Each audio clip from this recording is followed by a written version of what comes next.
Hello, this is Pastor Deborah. I got a question for you. Do you know that out of God's mouth comes wisdom, knowledge, and understanding? Now, if you follow a prophet, are you sure that he has heard from God? Do you know why we have prophets? Because you don't hear the voice of God himself, and you need somebody to instruct you. Now, years and years ago, I never went to a prophet. I never read books about prophets. I just read the Word of God.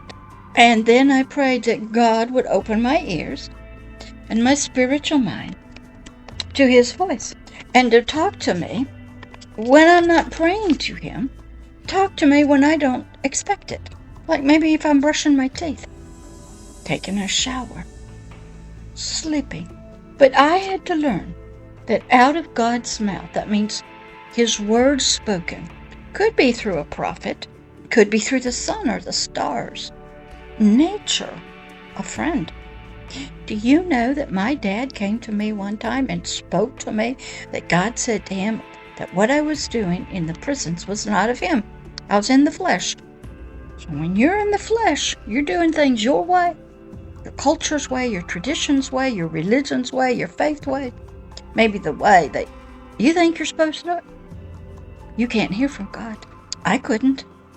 Not until I repented, asked God to forgive me. Now, this God I'm talking about is the God of eternity, the God of heaven, the God of the kingdom of heaven, the God sent, that created the whole earth and all the animals. But do you know that God, no other God, He might have many different names, but there's only one God, that out of His mouth, and He can speak through a donkey if He wants to. He can talk through a butterfly, a rose, a sun, the stars. He can talk in dreams. He can walk into your room while you're sitting there studying. It's called an open vision. But out of His mouth and His mouth only comes wisdom. Wisdom is the application of knowledge and truth. He can give you knowledge, information you don't have, and He can give you the understanding. How many of you are asking questions and you don't know the answers? Humanity's been doing that all of their existence. So my question to you is, do you know that out of God's mouth comes wisdom, knowledge, and understanding? That is your question here on this YouTube short. All right, bye-bye.